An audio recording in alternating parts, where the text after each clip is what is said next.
Berikut dikongsikan kenyataan media oleh Datuk Seri Anwar Ibrahim berhubung dengan tahap perlindungan data MySejahtera belum diperincikan oleh Menteri Kesihatan setakat ini. Kebimbangan yang saya dan rakan-rakan utarakan sebelum ini di Parlimen berhubung jaminan oleh Menteri Kesihatan tentang pengurusan data aplikasi MySejahtera kini diperkukuh tatkala pengerusi PAC juga mengakui terdapat kekeliruan tentang bagaimana data dikumpul sejak 2 tahun lalu. Laporan itu ternyata merobek keyakinan rakyat terhadap menteri bertanggungjawab. Namun, kini yang menjadi persoalan adalah status data-data peribadi pengguna, keselamatan negara dan juga reputasi menteri tersebut.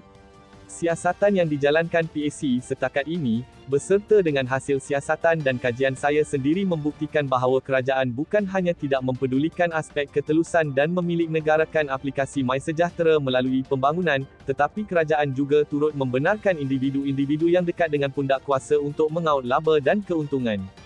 Kita sedia maklum bahawa aplikasi ini adalah langkah yang sangat diperlukan sebagai usaha dan upaya negara dalam mengekang perbakan wabak yang kini telah meragut lebih 35,500 nyawa, dan ini melibatkan data peribadi lebih 38 juta warga. Yang lebih merungsingkan adalah data-data peribadi tersebut kini terdedah kepada entiti asing. Rakyat seolah-olah dikelirukan dengan jaminan menteri berkaitan server di mana data MySejahtera disimpan. Tanpa kontrak dan perjanjian yang jelas, janji menteri tentang perjanjian kerahsiaan NDA tidak memberi sebarang makna yang munasabah. Apa yang mustahak sekarang adalah kerajaan mesti membuktikan bahawa data-data tersebut telah dan akan terus disimpan oleh server-server kerajaan sahaja. Pengumpulan data oleh mana-mana organisasi atau kerajaan tanpa objektif yang jelas hanya mendedahkan data-data tersebut untuk disalahguna, dan ini membuktikan sikap sambil lewa di pihak pengumpul data. Saya kini menggesa menteri untuk membuktikan bahawa data-data peribadi rakyat Malaysia tidak terdedah kepada kepentingan dan tangan-tangan gelap, sama ada di dalam maupun di luar negara.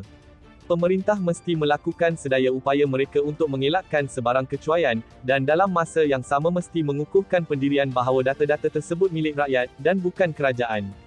Kementerian Kesihatan KKM juga mesti membenarkan audit dan data forensik dijalankan.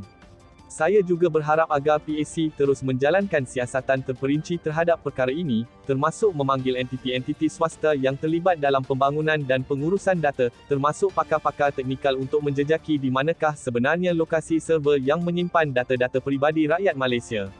PAC juga mesti menyiasat mekanisme runding terus yang digunapakai dalam membangunkan aplikasi MySejahtera agar kesan negatifnya dapat ditampan di masa hadapan.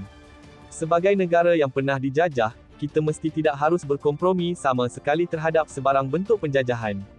Kerajaan mesti segera menghentikan pengumpulan data dari aplikasi MySejahtera sehingga mereka dapat memberikan jaminan ke atas tahap perlindungannya.